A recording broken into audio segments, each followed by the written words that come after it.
কোটা সংস্কার আন্দোলনের ছাত্র জনতা দেখতে পাচ্ছেন যে এই মুহূর্তে তারা রয়েছে মুরগির বাজারে এবং আমরা দেখেছি যে তারা বিভিন্ন কাঁচা বাজারগুলোতে যাচ্ছে, মাংসর বাজারে যাচ্ছে, ডিমের বাজারে যাচ্ছে এবং আমরা দেখেছি যে তারা আহ, আহ, সয়াবিন তেল সহ শুরু করে নিত্য প্রয়োজনীয় যেসব পণ্য আছে এই পণ্যগুলোর তারা দোকানগুলোতে যাচ্ছে, আড়তদারের কাছে যাচ্ছে, গিয়ে তারা আসলে বাজার তারা মনিটরিং করছে। এখানে যেন কেউ আমি তাদের একাধিক নেতৃবৃন্দ মানে ছাত্রদের সাথে আমি কথা বলেছি যে আসলে তারা যেমনটি জানিয়েছে যে এইখানে যেন কেউ অসৎ উপায়ে তা পণ্যের দাম বাড়াতে না পারে, এবং তারা যেন মজুদ সৃষ্টি করতে না পারে এবং ভেজাল পণ্য দিতে না পারে।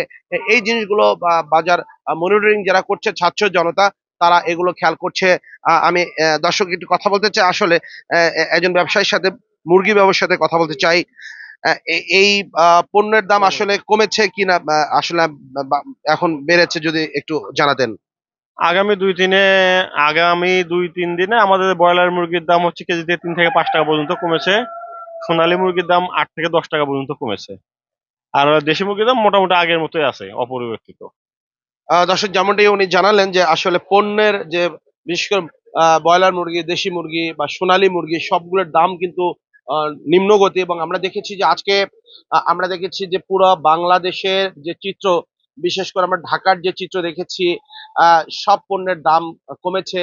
এবং এই বিষয়গুলো আহ, আহ, জানতে চাওয়া হলে তারা কিন্তু বলেছে যে সড়কের চাঁদাবাজি না থাকা, বিভিন্ন সিন্ডিকেট গুলো ভেঙে পড়ার কারণেই সব পণ্যগুলোর দাম কমেছে। আমি কথা বলবো ছাত্র জনতার কোটা সংস্কার আন্দোলনে যারা কাজ করছে গাইবান্ধার গোবিন্দগঞ্জে। আমার অবস্থান জানাই দর্শক, আমি আছি উত্তরবঙ্গের প্রবেশদ্বার খ্যাত গাইবান্ধা গোবিন্দগঞ্জে। এই যে তোমরা এই বাজারে আসলে কি করছো, যদি বলতা। আমরা মূলত বৈষম্য বিরোধী ছাত্র আন্দোলনের পক্ষ থেকে আমরা চাচ্ছি, যেহেতু এখন আমাদের প্রশাসনিক কার্যক্রম সবকিছু বন্ধ আছে, যে আমরা নিজেরাই ছাত্ররা এখানে মানে সব ছাত্ররা মিলে আমরা সহযোগিতা করতেছি যাতে বাজারের দ্রব্য মূল্যগুলো নিয়ন্ত্রণে থাকে এবং এখানে জানি কোনো সিন্ডিকেট তৈরি না হয়।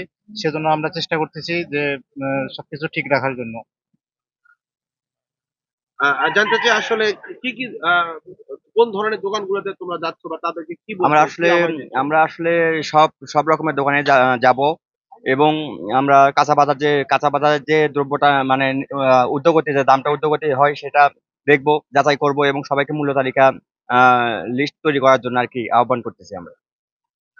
বাংলাদেশে এতদিন চলমান যে একটা সিন্ডিকেটের দৌরাত্ম্য ছিল এবং দ্রব্যমূল্যের ঊর্ধ্বগতি ছিল, সেটা নিয়ন্ত্রণ করার জন্য যেহেতু প্রশাসন এখন মাঠে নেই, তারা কর্মবিরতিতে আছে, সেজন্য আমরা ছাত্র সমাজের পক্ষ থেকে আমরা নিজ উদ্যোগে আর কি প্রতিটা দোকানে মূল্য তালিকা দেওয়ার জন্য আমরা আহ্বান করছি। জনগণ আসলে এই যে বাজার নিয়ন্ত্রণের বিষয়ে তোমরা যে মাঠে আছো, জনগণ এটাকে কিভাবে দেখছে, তোমাদের এই উদ্যোগকে জনগণ আসলে কিভাবে দেখছে। আমরা প্রতিটা দোকানে দোকানে গিয়েছি এবং বিক্রেতাদের পাশাপাশি ক্রেতাদেরকেও পেয়েছি। তারা আমাদেরকে তারাও নিজেদের থেকে আমাদেরকে বলেছে যে তারা সবসময় ছাত্র সমাজের পাশে আছে। আমরা উৎসাহিত হচ্ছি জনগণ থেকে আর কি।